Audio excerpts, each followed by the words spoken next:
Imaginez acheter ce que vous croyez être du poulet frais français pour découvrir qu'il a été tellement gorgé d'eau qu'un blanc de 200 grammes réduit à seulement 130 G à la cuisson. Vous payez littéralement le prix de la viande pour de l'eau du robinet. Des clients partout en France signalent la même chose. Du poulet qui sent mauvais plusieurs jours avant la date de péremption. De la viande qui reste obstinément grise, quelle que soit la durée de cuisson. Une texture tellement caoutchouteuse que leurs chats et chiens refusent d'y toucher. Oui, vous avez bien entendu, des animaux qui d'ordinaire dévoreraient n'importe quoi, à base de viande, tournent le dos au poulet de supermarché. Quand même un chien affamé n'en veut pas, c'est qu'il y a un problème catastrophique. Nous approchons du milieu de l'année 2026 et la crise du poulet a atteint un point où des professionnels du secteur commencent à parler. Les taux de maladies dans les élevages intensifs ont grimpé à 94% dans certaines filières. Ce n'est pas une faute de frappe. 94% des poulets présentent des signes visibles de maladies musculaires avant même d'arriver dans votre panier. Ces animaux sont élevés dans des conditions tellement surpeuplées et à une cadence tellement accélérée que leur corps ne suit tout simplement plus leur propre croissance. 38 jours du poussin à l'abattoir. Comparez ça à 1957, où un poulet mettait 70 jours à atteindre son poids de vente, avait de la saveur, et ne rendait pas un liquide blanchâtre, suspect dans votre plat. Pour ceux qui s'en souviennent, le poulet rôti du dimanche était quelque chose de spécial. Aujourd'hui, c'est devenu un aliment quotidien qui a le goût de rien et s'effondre dès qu'on essaye de le découper. La réalité inconfortable, la voici. De nombreuses enseignes ont adopté exactement la même mentalité que les chaînes de fast-food. Vitesse maximale, coût minimal, zéro considération pour le bien-être animal ou la valeur nutritive. Votre soi-disant poulet frais est élevé avec l'état d'esprit d'un directeur financier de McDonald's, pas celui d'un agriculteur. Nous avons passé en revue les principales enseignes qui vendent du poulet en France, et nous allons vous révéler les 9 produits à absolument éviter. Puis je vous dirai quelles sont les 3 options qui valent encore le coup. Mais voici ce que vous pouvez faire si vous voulez aider à forcer ces distributeurs à cesser de traiter le poulet comme une simple marchandise. Cliquez sur le bouton et partageons ensemble ce constat. Numéro 9, Leclerc, la plus grande enseigne de grande distribution en France, qui dessert des millions de familles chaque semaine.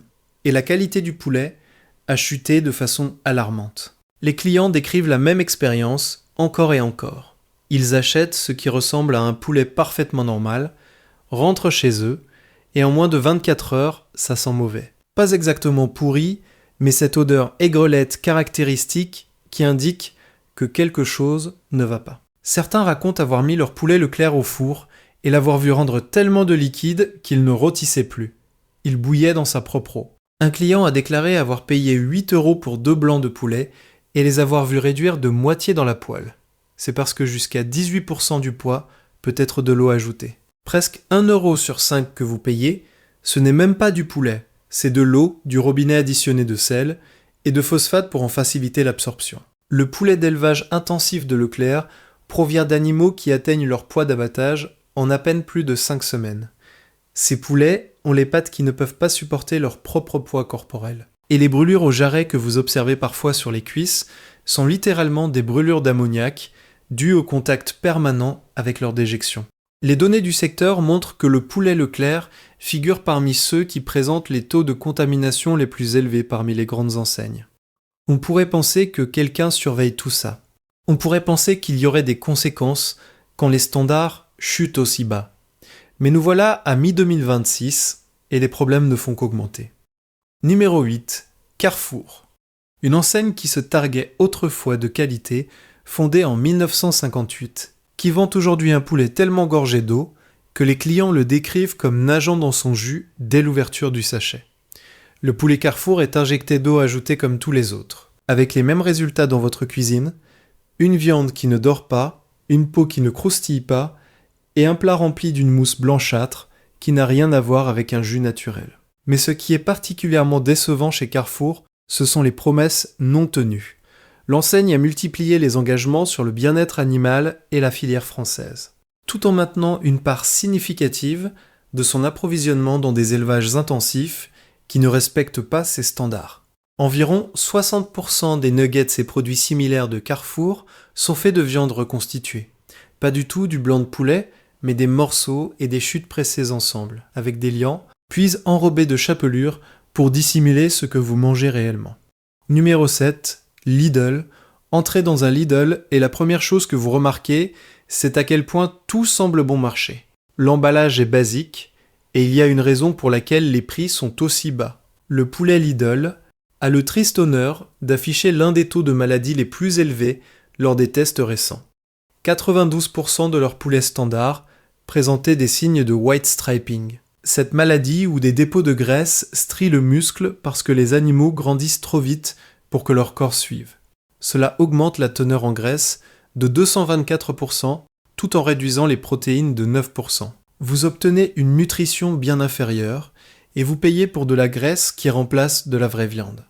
Lidl s'approvisionne également auprès des mêmes fournisseurs polonais, Superjob, qui ont été épinglés en 2024 pour des violations systématiques du bien-être animal et l'utilisation illégale d'antibiotiques. Des enquêteurs infiltrés ont filmé des conditions tellement effroyables que même des professionnels du secteur en ont été choqués.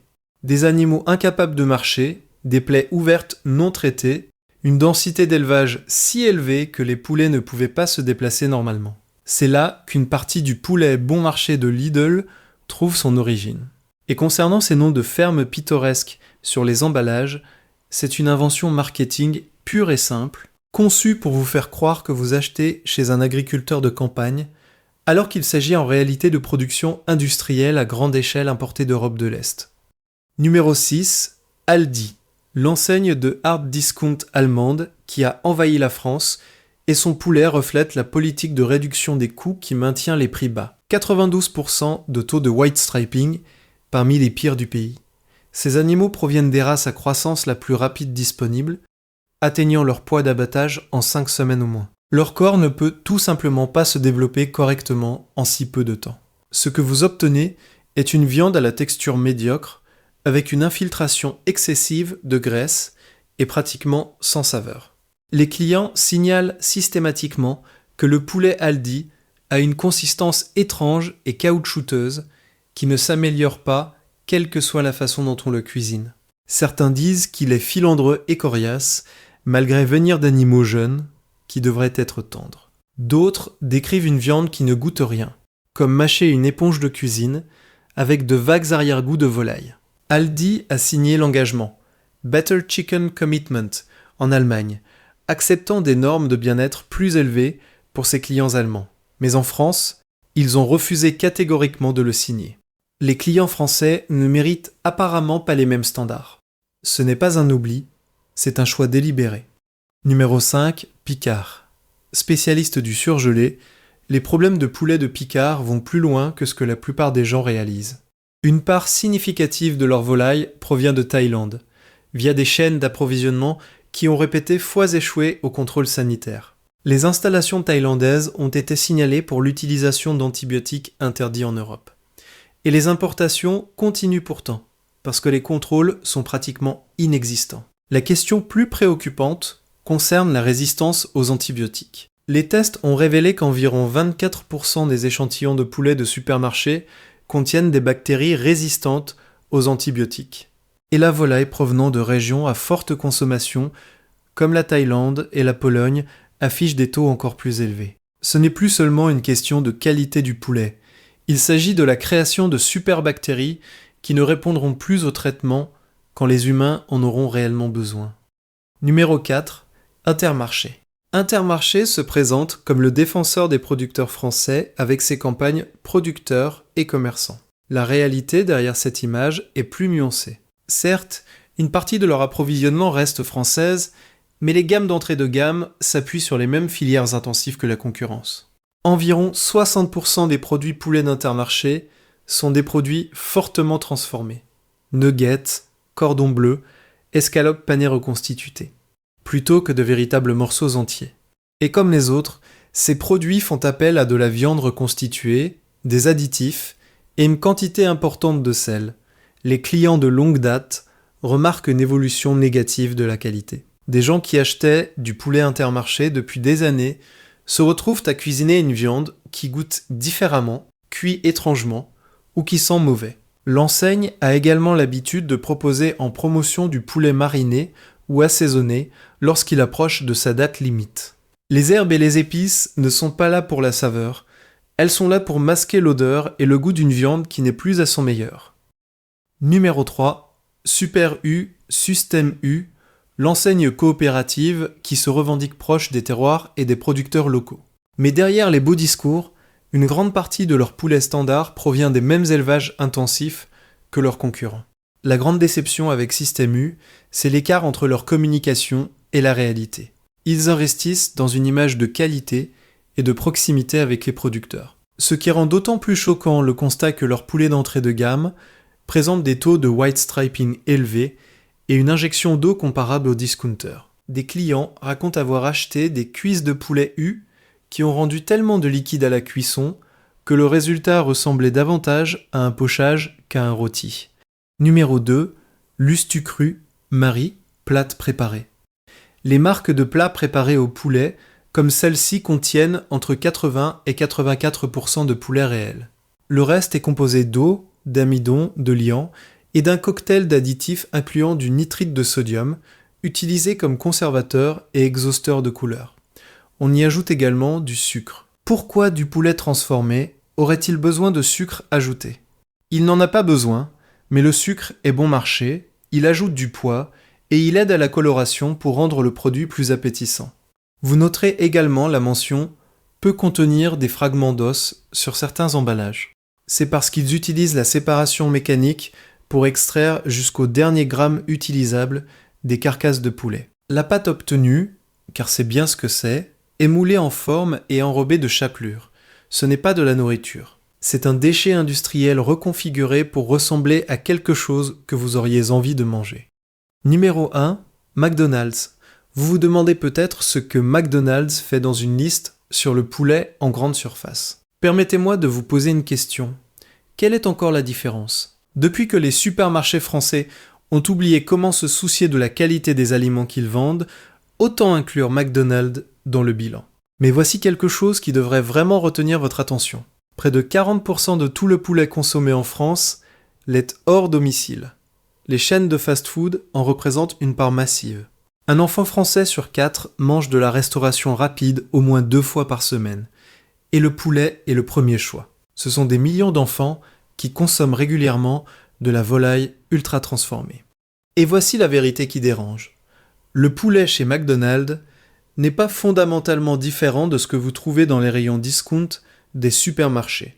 Mais plus important encore, McDonald's représente la mentalité qui a contaminé toute l'industrie du poulet, vitesse maximale, coût minimal, zéro éthique. Et c'est exactement ainsi que les supermarchés approchent désormais leur poulet.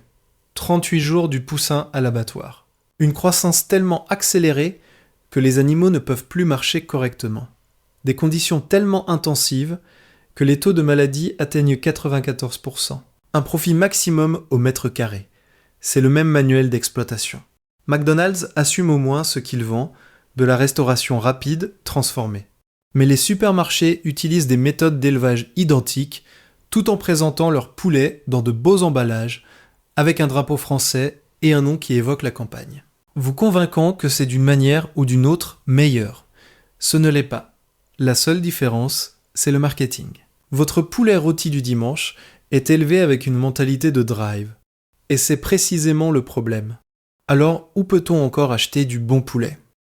Tout commence par comprendre ce qui distingue la vraie qualité du marketing. Cherchez des poulets véritablement à croissance lente, avec accès à l'extérieur et provenant de fournisseurs qui ont pris des engagements vérifiés en matière de bien-être animal. Première option. Biocoop et magasins bio, certifiés, les standards biologiques exigent que les animaux aient un accès significatif à l'extérieur, un espace suffisant pour se mouvoir et exprimer leur comportement naturel, comme picorer et se baigner dans la poussière. Les poulets bio mettent plus longtemps à grandir, généralement 10 à 12 semaines contre 5 semaines pour les animaux industriels, et cette croissance plus lente signifie une structure musculaire et osseuse correctement développée. Les tests montrent que seulement 11% des poulets biologiques présentent la maladie du white striping, contre 92 à 94% dans les poulets de supermarché discount. Ce n'est pas une petite différence, c'est l'écart entre du vrai poulet et de la production industrielle de protéines. Oui, le bio est cher, mais si vous pouvez vous le permettre, même occasionnellement, la différence de qualité est saisissante. Et si vous avez des enfants, investir dans un vrai poulet, quelques fois par mois plutôt que dans du médiocre, chaque semaine est meilleur pour leur développement et leur santé à long terme. Deuxième option, Monoprix Naturalia gamme Label Rouge et bio. La gamme Label Rouge de Monoprix et leur sélection bio représente un réel effort de qualité. Le Label Rouge, certification française exigeante, garantit des conditions d'élevage supérieures, race à croissance plus lente, accès à l'extérieur, alimentation sans OGM, durée d'élevage minimum de 81 jours pour les poulets. La différence est immédiatement perceptible à la cuisson. La viande dort correctement, la peau croustille, il y a une vraie saveur. Et surtout, elle ne réduit pas de moitié ou ne rend pas un liquide suspect dans votre plat. Naturalia, filiale du groupe Monoprix spécialisé dans le bio, propose des poulets certifiés, agriculture biologique, dont les standards de bien-être animal sont parmi les plus élevés disponibles en grande distribution. Troisième option, votre boucher ou les marchés locaux, avec Label Rouge ou AB, un bon boucher qui s'approvisionne en poulet, Label Rouge ou biologique. Idéalement, issu de filières locales que vous pouvez vérifier, reste la meilleure option. Demandez l'origine, la durée d'élevage, la race. Un vrai professionnel répondra à ces questions avec précision et fierté. S'il botte en touche, c'est un signal d'alarme. La réalité froide est la suivante. La majorité du poulet vendu en grande surface en France n'est plus à la hauteur. Il a été industrialisé, gorgé d'eau et dégradé au point où même les animaux domestiques le refusent. Les entreprises qui le vendent savent exactement ce qu'elles font. Elles ont choisi la vitesse et le profit au détriment du bien-être et de la qualité. Et elles comptent sur les clients pour ne pas s'en apercevoir ou ne pas se soucier suffisamment de changer leurs habitudes. Mais vous pouvez vous en apercevoir, vous pouvez vous en soucier et vous pouvez pousser en retour en refusant d'accepter ça comme normal. Chaque fois que vous choisissez du Label Rouge plutôt que du discount, du bio plutôt que de l'industriel, du frais de votre boucher plutôt que du nugget reconstitué, vous envoyez un signal que les standards comptent. Si cette vidéo vous a ouvert les yeux sur ce qui se passe vraiment avec le poulet en France, partagez-la. Plus les gens la verront, plus il sera difficile pour ces enseignes de se cacher derrière le marketing et les noms de fermes inventées. Dites-moi en commentaire quel aliment nous devrions enquêter ensuite, parce que ce n'est que le début. À bientôt, restez informés, restez critiques et protégez votre assiette.